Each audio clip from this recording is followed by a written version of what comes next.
আসসালামু আলাইকুম ভিউয়ার্স, আফএম কিচেনে আপনাদের স্বাগতম। আমি মেঘলা হাসান আজকে নিয়ে এসেছি নিউ একটি রেসিপি।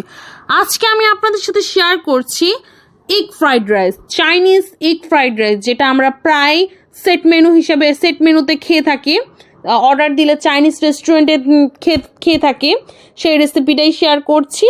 তো আমার এই রেসিপিটা একদম ইজিলি তৈরি করেছি, টেনে টেনে দেখার কোনো প্রয়োজন নেই, অল্প সময়ে তৈরি করা হয়ে যাবে, আপনারাও রান্না করতে পারবেন দেখে সরাসরি।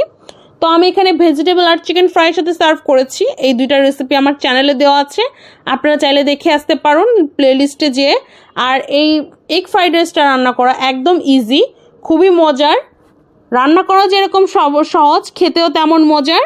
তো এভাবে আপনারা সেট মেনু তৈরি করে বিশেষ ওকেশনে বা মেহমান আসলে সার্ভ করতে পারবেন। তো এখন আমি বেশি কথা না বলে মূল রেসিপিতে চলে যাব, চলুন।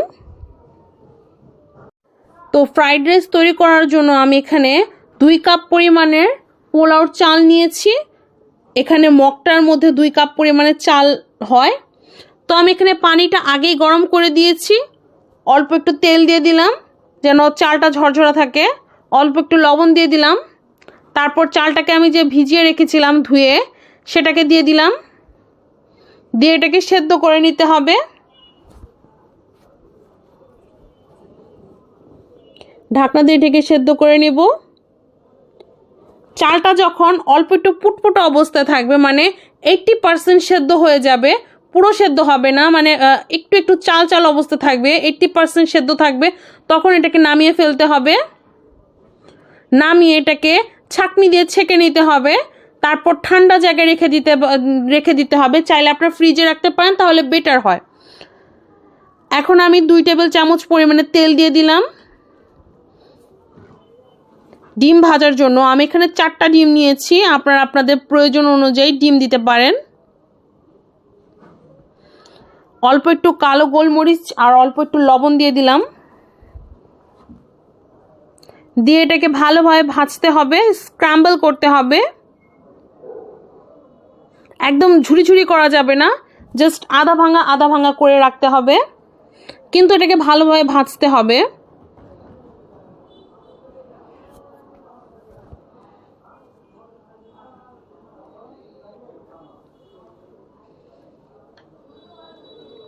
আমার ডিমটা কিন্তু ভাজা হয়ে গিয়েছে, আমি এখন উঠিয়ে নিচ্ছি। আমি একই প্যানে ফ্রাইড রাইস করে নেব, তার জন্য বাটার দিয়ে দিলাম 2 টেবিল চামচ পরিমাণের। বাটারটা একটু মেল্ট হয়ে আসলে দিয়ে দেব পেঁয়াজ কুচি। পেঁয়াজটা কুচি করে নিয়ে একটু মোটা করে কেটে নিয়েছি, মিডিয়াম সাইজের একটা পেঁয়াজ নিয়েছি। এখন দিয়ে দেব পেঁয়াজ কলি, ফুলকপি, 3 ধরনের ক্যাপসিকাম নিয়েছি, আপনারা আপনাদের পছন্দ অনুযায়ী সবজি ইউজ করতে পারেন। আমি এখানে আমার ঘরে যে সবজিগুলো ছিল সেগুলো দিয়েছি। পেঁয়াজ কলি দিয়ে দিলাম, আগে একটু ভেজে নিচ্ছি পেঁয়াজের সাথে। তারপর দিয়ে দিলাম ফুলকপি,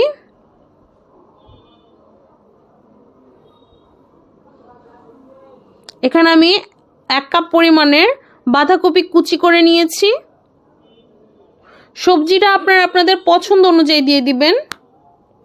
1/2 চা চামচ পরিমাণে কালো গোলমরিচ দিয়ে দিলাম। এখন দিয়ে দিচ্ছি গাজর কুচি, গাজরকে আমি এখানে গ্রেট করে নিয়েছি। সবগুলো একত্রে ভালোভাবে ফ্রাই করে নিতে হবে। ঢাকনা দিয়ে ঢেকে 2 মিনিট আমি ঢাকনা দিয়ে ঢেকে ফ্রাই করে নিয়েছি। এটা কিন্তু একদম সেদ্ধ হয়ে যায়নি। ফ্রাইড রাইসের সবজিগুলো কিন্তু একদম সেদ্ধ করা যাবে না, একটু ফ্রাই করে রাখতে হবে, মানে আধা কাঁচা আধা পাকা করতে হবে। তো আমি এখানে কাঁচামরিচ দিয়ে দিয়েছি, আর যে আমি ক্যাপসিকামগুলো রেখেছি 3 ধরনের, সেই ক্যাপসিকামগুলো দিয়ে দিয়েছি। লেটুস পাতা দিয়ে দিলাম। এখন এটাকে একটু ফ্রাই করে নিচ্ছি। তারপর দিয়ে দিতে হবে 1 টেবিল চামচ পরিমাণের সয়া সস, আমি এখানে লাইট সয়া সস ব্যবহার করেছি। 1 টেবিল চামচ পরিমাণের টমেটো সসও দিয়ে দিয়েছি। এগুলো দিয়ে একটু ফ্রাই করে নিচ্ছি। তারপর দিয়ে দিলাম স্বাদ অনুযায়ী লবণ। লবণটা একটু বুঝে দেবেন, সয়া সসে কিন্তু সয়া সস, টমেটো সস এগুলোতে লবণ আছে। এখানে আমি রাইসটাকে ধুয়ে ফ্রিজে রেখে দিয়েছিলাম। যেমন সকালে আমি রাইসটাকে সেদ্ধ করেছি, বিকালে রান্না করছি, এরকম টাইপভাবে করছি। ডিম ভাজাটাকে দিয়ে দিলাম, যেটাকে স্ক্র্যাম্বল করে রেখেছিলাম। এই সম্পূর্ণ রান্নাটাকে কিন্তু হাই হিটে রান্না করতে হবে। বয়েল করা রাইসটা দিয়ে দিলাম, প্রথমে অল্প একটু দিয়ে এটাকে মাখিয়ে নিতে হবে, তারপর বাকিগুলো দিয়ে মিক্স করে নিতে হবে। স্বাদ অনুযায়ী একটু লবণ দিয়ে দিচ্ছি, বুঝে একটু লবণ দিবেন, একটু টেস্ট করে করে লবণ দিবেন। তো আমি এগুলো সবগুলো মিক্স করে নিয়েছি, এটাকে ভালোভাবে ফ্রাই করে নিতে হবে। আমি একটু থাই পাতা দিয়ে দিচ্ছি, এটা অপশনাল, আপনারা চাইলে স্কিপ করতে পারেন। থাই একটা ফ্লেভার আসার জন্য আমি এখানে থাই পাতাটা দিয়েছি, বা এই যে লেমন গ্রাস দিয়ে দিলাম। পেঁয়াজ কুচি, এটা অপশনাল, চাইলে স্কিপ করতে পারেন। এখন ফুল হিটে এটাকে ফ্রাই করে নিতে হবে। তো আমার এখন সার্ভ করা হয়ে গিয়েছে, আমার এগ ফ্রাইড রাইসটা রান্না করা হয়ে গিয়েছে। এটা খেতে ভীষণ রকমের মজাদার আর রান্না করা একদম সিম্পল। আমি যে ইনগ্রিডিয়েন্টস ইউজ করেছি, যে সবজিগুলো ইউজ করেছি সেগুলো ইউজ করতে হবে এমন কোনো কথা না, আপনারা আপনাদের পছন্দ অনুযায়ী সবজিগুলো ব্যবহার করতে পারেন। চাইলে শুধু বাঁধাকপি আর পেঁয়াজ কলি দিয়েই এই ফ্রাইড রাইসটা রান্না করতে পারেন। এগ ফ্রাইড রাইসটা এটা এমনিই খেতে মজায়, আর খেতে অনেক মজার, খেতে দারুণ, রান্না করা অনেক সিম্পল।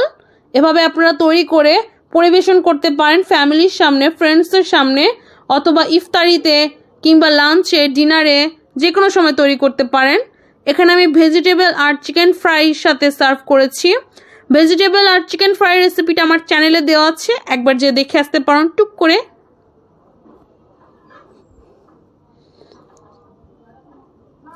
এখন আমি বিদায় নিচ্ছি, আল্লাহ হাফেজ।